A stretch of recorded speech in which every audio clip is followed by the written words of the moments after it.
The shakeup at the State Board of Education, Governor Stitt replacing 3 members. And that move igniting harsh criticism from the Attorney General and Superintendent of Schools, Ryan Walters.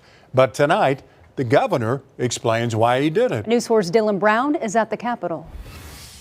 It stops with the counting of undocumented students. That's why Stitt is nominating 3 new board members and stepping in front of Superintendent Ryan Walters. Now, in the past, when we've asked for responses when Walters has made moves, he's chosen to stay away, but he says this is the line in the sand. Let's go after people that are committing crimes, and let's not terrorize and make our kids not show up at school. Governor Stitt says Superintendent Walters has gone too far, talking about the new proposed rule counting undocumented students. That's not a public safety issue. Let's go after the bad guys. Tuesday, Stitt said he's replacing 3 Board of Education members with 3 of his choosing, citing needless political drama from Superintendent Walters. At a dinner party Tuesday night, though, Representative Mickey Dolan said another reason came out. He said that the line that went too far was when Ryan Walters started going after kids. He gave that same reason during a press conference Wednesday, the new rule of counting undocumented students. Now Republicans and Democrats pushing back on it. Stitt also pointing to failing national test scores that came in last month. Oklahoma remaining one of the lowest in the country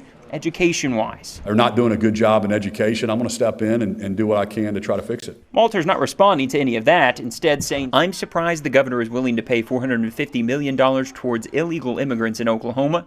Not only is the governor ignoring a mandate from President Trump, he's going against the will of Oklahomans. Wednesday, he announced a new group with 2 of the members that Stitt's kicking out, calling it the Doge-style Education Oversight Group. It's unknown what they would do or if taxpayer dollars would fund them. They're saying you're not Trump enough.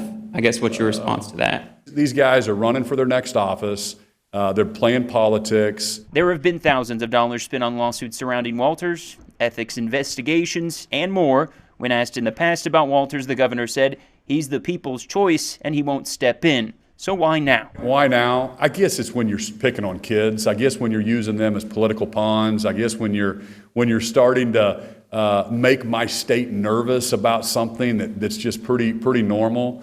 I guess that's when I'm like, listen, enough's enough. The board members so far have said no to 0 of Walters' changes throughout their time. The 3 members Stitt is suggesting: Michael Tenney, a Metro attorney whose wife is the executive director of the Professional Oklahoma Educators Organization; Ryan Dethridge, director of Kingfisher Emergency Management; and Chris Van Den Hende, chief financial officer for an aircraft turbine manufacturer. It's unknown why they were picked by Stitt. If we're not top 10 in education, Oklahomans should be mad. We should try something else, right? At the Capitol, Dylan Brown, Oklahoma's News 4.